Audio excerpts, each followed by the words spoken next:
Volvimos después de casi 2 años y medio, 3 años, a visitar el Teatro Municipal. Siempre es grato volver al teatro, volver a la música en vivo. Ya lo hemos dicho otras veces, la música en vivo es irreemplazable.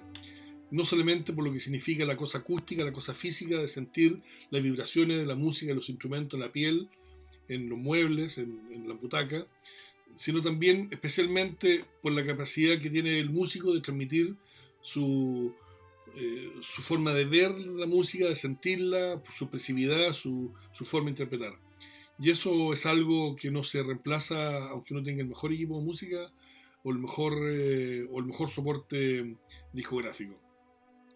Y en esta oportunidad volvimos al Teatro Municipal a ver una obra que la verdad que no es primera vez que la vemos, pero que siempre es atractivo volver a sentirla, escucharla, emocionarse. Nos referimos a la Cuarta Sinfonía de Gustav Mahler.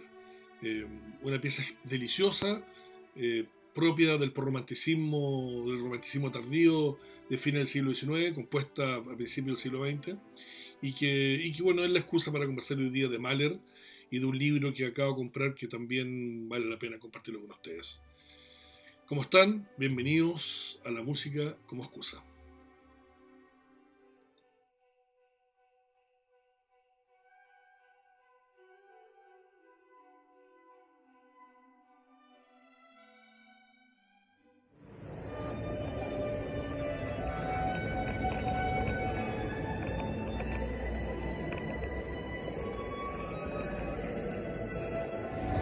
Aquí estamos en el Teatro Municipal dispuesto a ver el concierto de la Cuarta Sinfonía de Gustav Mahler y Manuel Leo de Brice Ravel.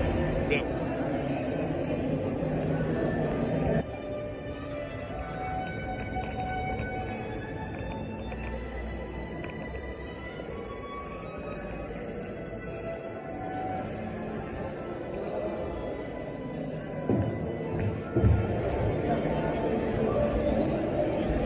La primera parte que escuchamos la primera participación de la ópera de Brice Ravel junto con la danza fantástica del compositor chileno de Tesoro. Y ahora ya están bajando los luces porque vamos a ver la Cuarta Sinfonía de Gustav Mahler.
Bueno, partimos con este breve clip de un minuto mostrándole algunas de los detalles de lo que fue el concierto en el Teatro Municipal. Esto fue a mitad de semana, hace 3 días atrás.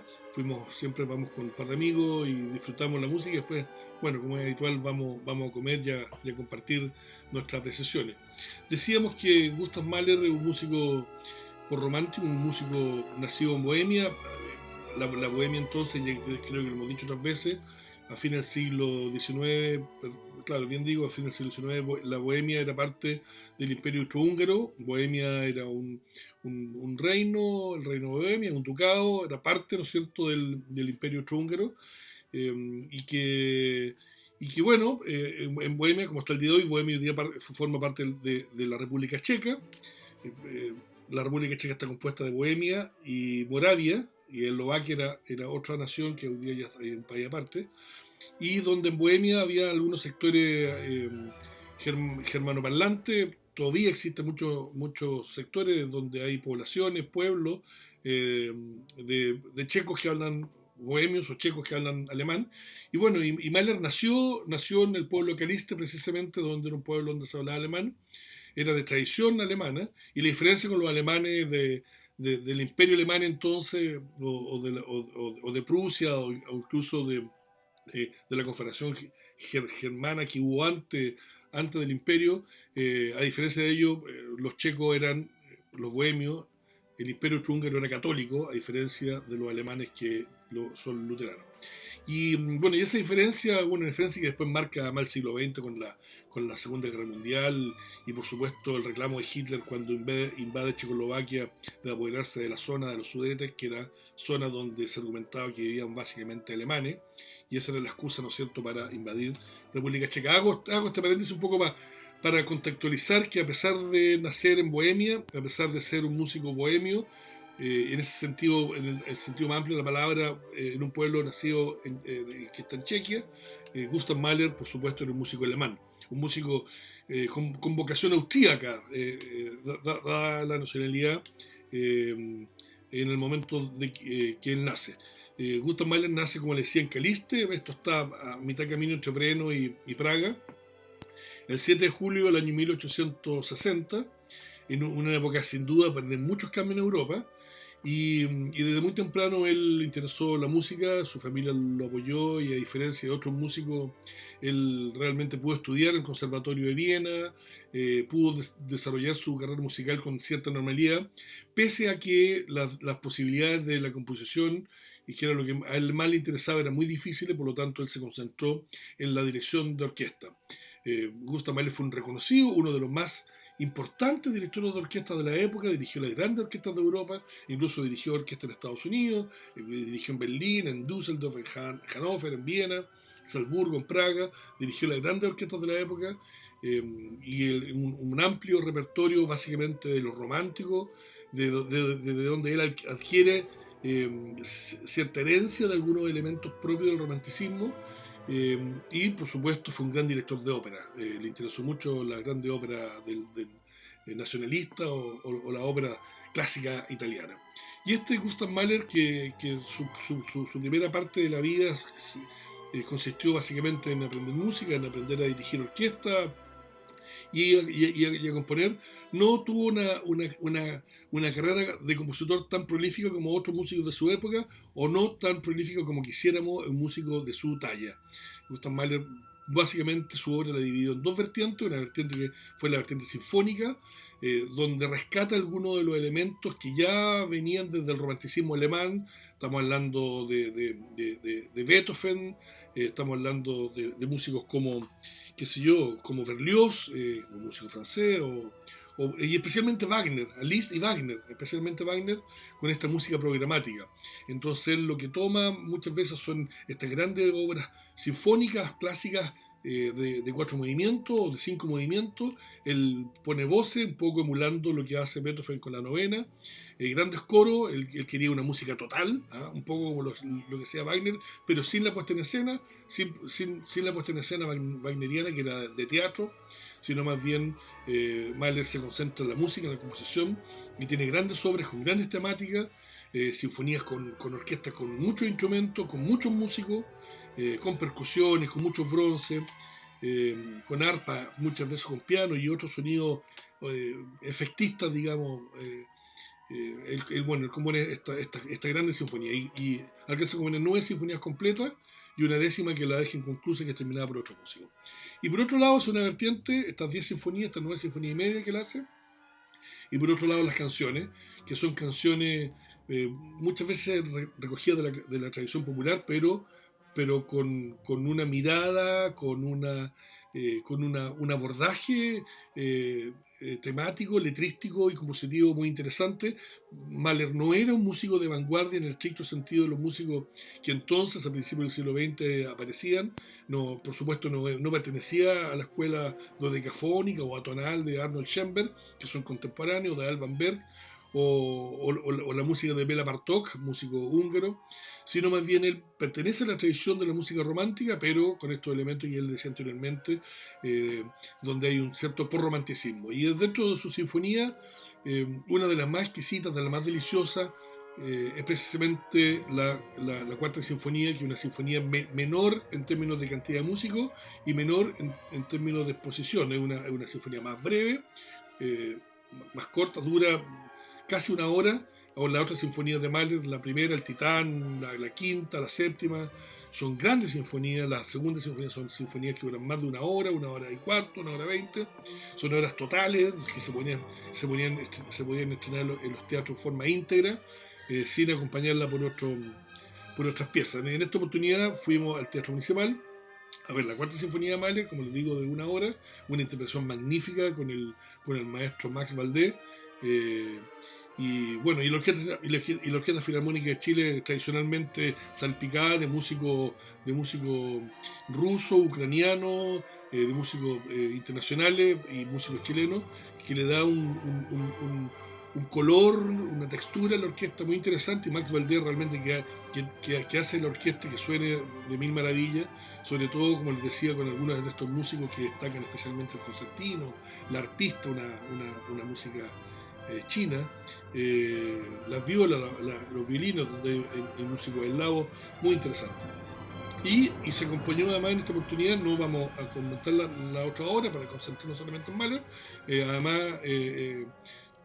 La otra obra era la Danza Fantástica del compositor chileno Enrique Soro, compuesta en la misma época que la Cuarta Sinfonía de Mahler, que fue el año 1901, y la otra obra de Maurice Ravel, una obra preciosa, emotiva, a pesar de lo lúdico que es, porque una pieza que habla sobre los cuentos infantiles de los hermanos Grimm, que se llama Mi Madre la Oca, que son una escena de cuentos infantiles que es precioso, bueno, en la onda de Ravel.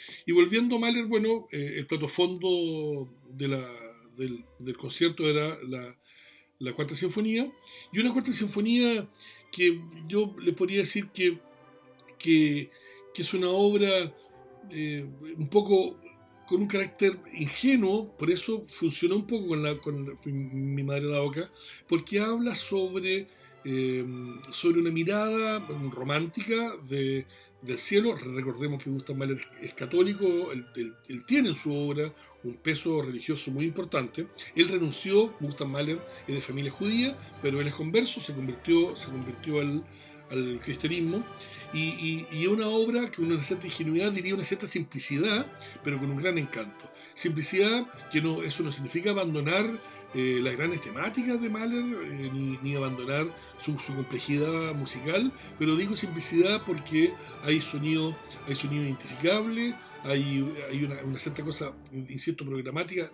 Partimos con unas campanitas eh, casi navideñas, diría yo. Hay algunas partes, el principio del segundo movimiento, por ejemplo, que claramente ahí se inspiró John Williams para hacer la música de Harry Potter.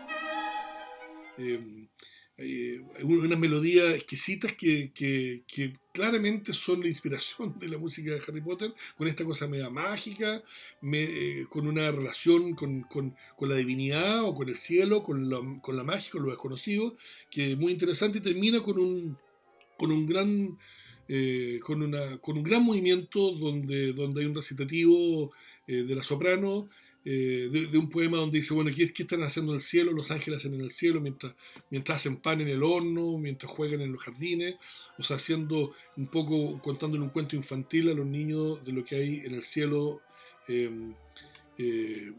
o con quién está Dios, o qué hace Dios con sus ángeles en el cielo. La música realmente es preciosa. Hay 3 o 4 leitmotiv que son esta melodía que se repiten, que son como un hilo conductor, que aparecen y reaparecen en distintas formas en el concierto. Vuelvo a la mención a la novena sinfonía de Beethoven, tal como en la novena sinfonía de Beethoven, que se van insinuando las melodías, los fragmentos melódicos que aparecen en el último movimiento. Bueno, aquí van apareciendo fragmentos melódicos del primer movimiento, o algunos fragmentos melódicos que en el primero o segundo movimiento vuelven a aparecer con más fuerza en el tercer o cuarto movimiento. Bueno, es una obra realmente exquisita, fantástica, es una obra que es mucho más accesible probablemente al gran público, dado esta simplicidad, yo diría esta cierta ingenuidad, esta sinfonía un poco más naif, si me permiten el término, versus esta otra sinfonía más compleja como son la quinta. La quinta sinfonía, o la primera bueno, el Titán es una sinfonía tremenda, ¿eh? Donde se mezclan también las marchas. Mahler tiene una mirada respecto a la música folclórica, también de las marchas militares. Estamos en tiempos de guerra, la guerra napoleónica, recordemos, y los surgimientos del nacionalismo. Entonces también esa melodía es tan inserta en esta sinfonía. Bueno, qué más decirle? Eh, bueno, Mahler posterior a esta sinfonía, se casó con Alma Schindler, que era el tema del libro que, bueno, íbamos a mostrar los discos. Bueno, aquí tenemos la cuarta sinfonía de Gustav Mahler, por la orquesta, esta es la Orquesta Filarmónica Moscú. Esto es una estupenda grabación, ¿eh? Esto es una versión española, ¿no es cierto?, que sacó Sarpe en los años 70-80, una versión popular, digamos, pero esta obra yo creo que es del año, no sale el año aquí, es una grabación, yo diría, de fines de los años 50,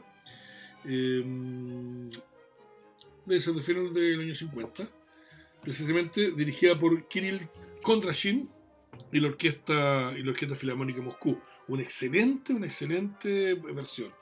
Y bueno, a propósito lo que le mostraba el otro día respecto de esta colección de Great Performances, aquí tenemos el Titán, la primera de Bruno Walter, y voy a hablar yo de Bruno Walter ahora, precisamente el director, porque bueno, Gustav Mahler después de esta sinfonía se casa con Alma Mahler, pasó a ser Alma Mahler, y su obra cambia. La quinta sinfonía, que es una sinfonía que amerita un comentario entero posteriormente, lo vamos a hacer, pero ustedes recordarán, a ver si le pongo una melodía ahora, algo de la melodía tradicional de la Adagietto, que está inspirado en Alma Mahler, que es un tema melancólico de amor.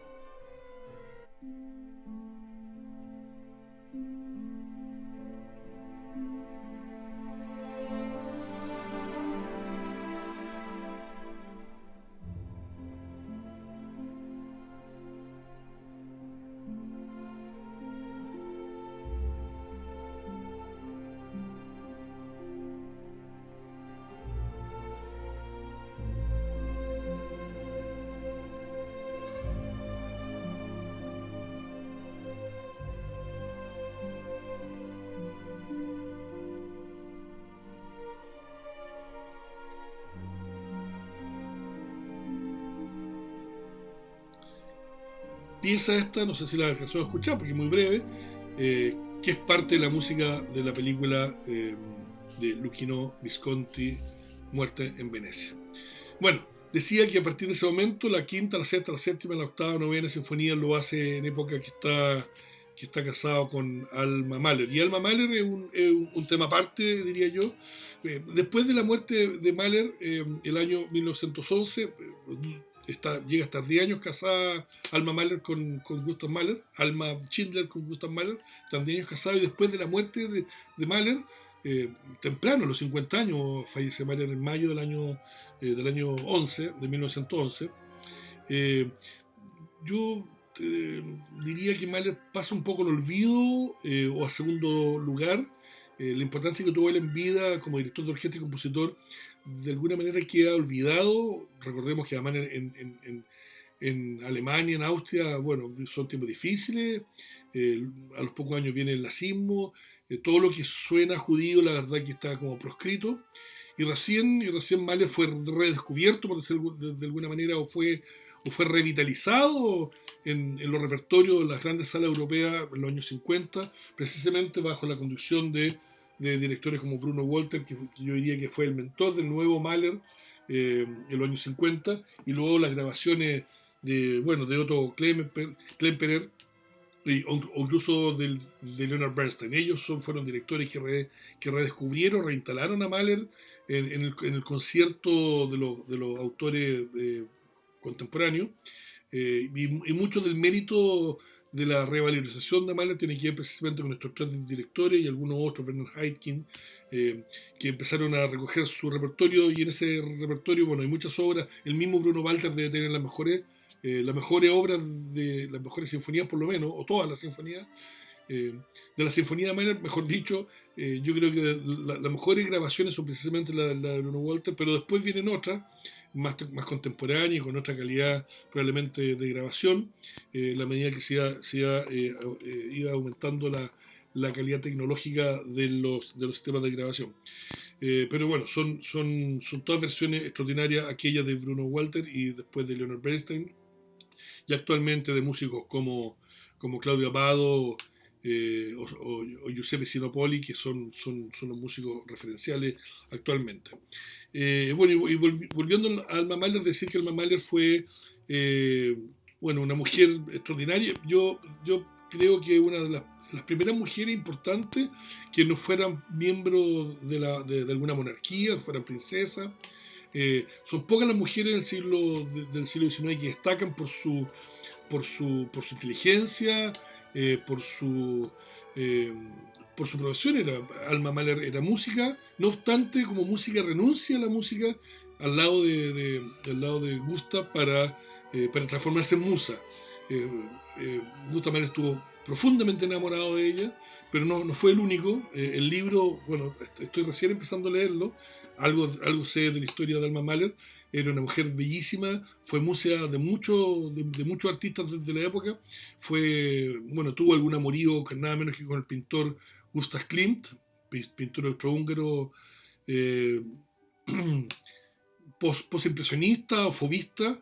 Luego de su matrimonio con Mahler, de quedar viuda, tiene amores con Oscar Kokocha, con quien... con otro pintor también fobista. Se casó después con Walter Gropius, nada menos que el inventor de la Bauhaus, y luego se separa de Walter Gropius, siempre con historias, con amantes entre medio, y se casa con Franz Werfel, con quien tiene el matrimonio más largo, el gran poeta austríaco Franz Werfel. Y esta historia de amores, de engaños y de amantes de Alma Mahler, en la punta de un iceberg de una mujer intensísima, como dice ahí, un carácter apasionado, de una mujer que fue inspiración. En algún minuto renunció a a hacer ella misma música en una época donde no había mujeres en música, para transformarse en musa, como dice por ahí la literatura, y una mujer controversial, una mujer que vive el periodo que sirve de contexto para su vida. Ella fallece en los años 60, y fue muy impactada. Por ejemplo, su padre, Isaac Schindler, era parte del equipo paisajístico del emperador Francisco José I, el gran emperador, uno de los emperadores con vida más larga como rey en el Imperio Austrohúngaro, quien estaba casado con Sisi, con Isabel de Baviera. Y el príncipe heredero, Rodolfo, se suicida en el año 1889. Llegó esa noticia a la casa de Alma Mahler, porque su padre trabajaba con Francisco I, iban a ir a Dalmacia a diseñar unos paisajes, unos jardines, paisajitos para sus palacios. Y la muerte del príncipe heredero significó el no hacer ese viaje, que Alma estaba muy ilusionada con ver a su padre en ese viaje al Adriático, pero no solamente se rompe esa ilusión por el hecho de que no va a poder viajar con su padre que la amaba, sino porque básicamente ella siente y anticipa que viene un cambio de época.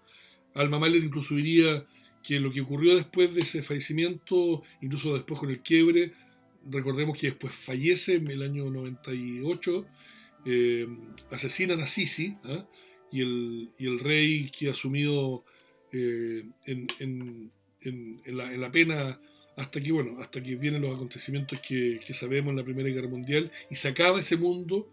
Con la Guerra Mundial se acaba el mundo que Sisi gozó como reina, y que Alma Mahler vio como fabuloso, ¿no es cierto?, este mundo de esta Austria imperial, de la Alemania imperial. Esos tiempos terminan, y no solamente terminan en términos de la caída de la monarquía o de estos grandes imperios, sino que termina una forma de entender el mundo, una forma de hacer política, incluso una forma del arte.